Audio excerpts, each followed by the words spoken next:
Bon, parlons des fonctionnalités de Pika-Eye. Comme vous voyez ici, on a tout. Pika Twist, Selfies, Pika Frames, Pika Swaps, enfin tout ça. Je vais maintenant détailler chacune d'elles. Ensuite, il y a la section Écrire une histoire, qui crée directement une vidéo à partir d'un récit. Et en bas, vous retrouvez toutes les sections listées en haut. C'est une galerie des créations de la communauté. Et en dessous, c'est à vous de créer. D'abord, Pika Twist. Vous demandez de modifier un élément d'une image et c'est fait. Ici, par exemple, on a demandé de transformer la tête en ballon rouge volant. C'est aussi simple que ça. Dans cette autre, on a fait tourner l'astronaute vers la caméra. Vous voyez le truc. Ensuite, Pika Self ou Selfies.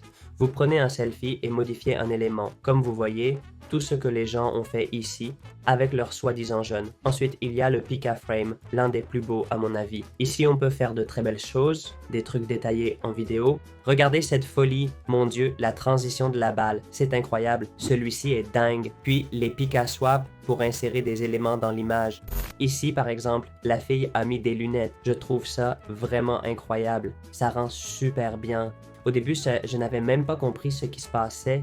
Les Pika Edition ajoutent des éléments réalistes selon le mouvement dans la vidéo. Là, il a ajouté un Gilmore dans Alien, puis les Pika Scene où on donne un prompt pour créer une scène. Enfin, les Pika FX pour des effets comme me transformer en quelque chose. Regardez, voici Maribel, voici Epic Games.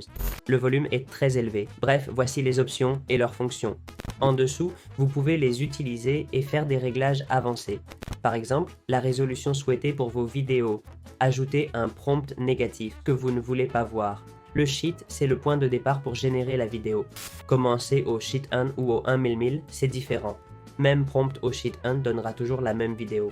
Au sheet 1 000 même prompt, vidéo différente. Puis les ratios d'aspect selon vos besoins. Pour YouTube ou autre, selon votre utilisation. YouTube, cinéma, Twitter, Instagram, ce que vous voulez. Voilà l'outil PKDev et ses fonctionnalités.